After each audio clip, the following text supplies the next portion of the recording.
Judiciary mains में recently एक question आया था, what are the fundamental rules of pleading, alternative pleading and difference between striking out and amendment. इस question को आज हम लोग आंसर करेंगे 20 marks and 200 words. Okay, let's start.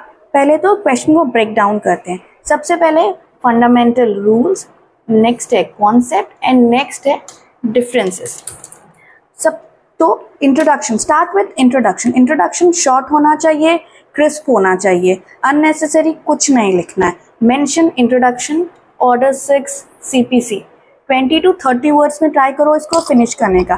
Pleadings का मतलब क्या होता है, लाइक मैं आपको समझा भी देती हूँ साथ में। प्लेन टू रिटन स्टेटमेंट, ये पार्टीज के क्लेम और डिफेंस को डिफाइन करता है, तो आप इस चीज़ को मेंशन करो, अननेसेसरी कुछ भी मत डालो।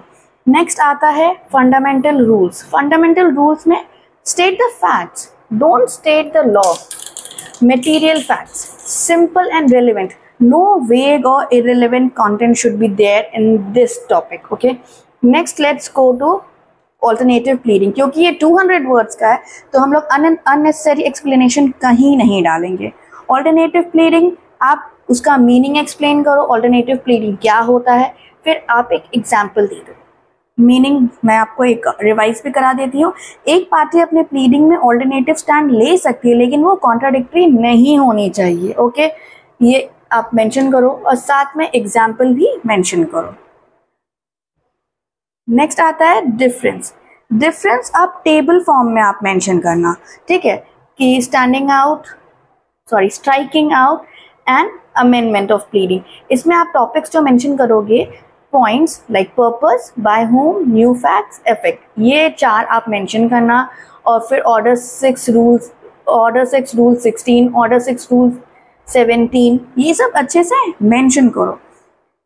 लास्ट में आपको लिखना है conclusion, it should be of 20 words. Strong conclusion लिखो। इससे क्या समझ में आता है कि हाँ, इस स्टूडेंट को कॉन्सेप्चुअल क्लैरिटी है।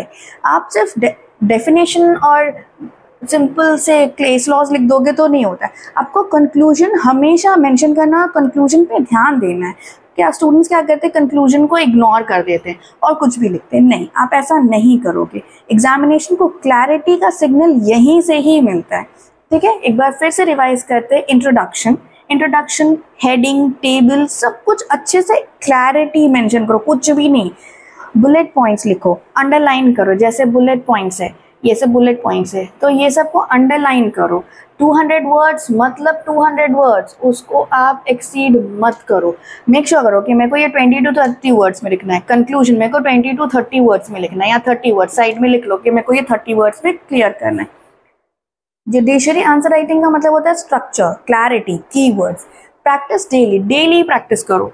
और like, share and subscribe for more judiciary content.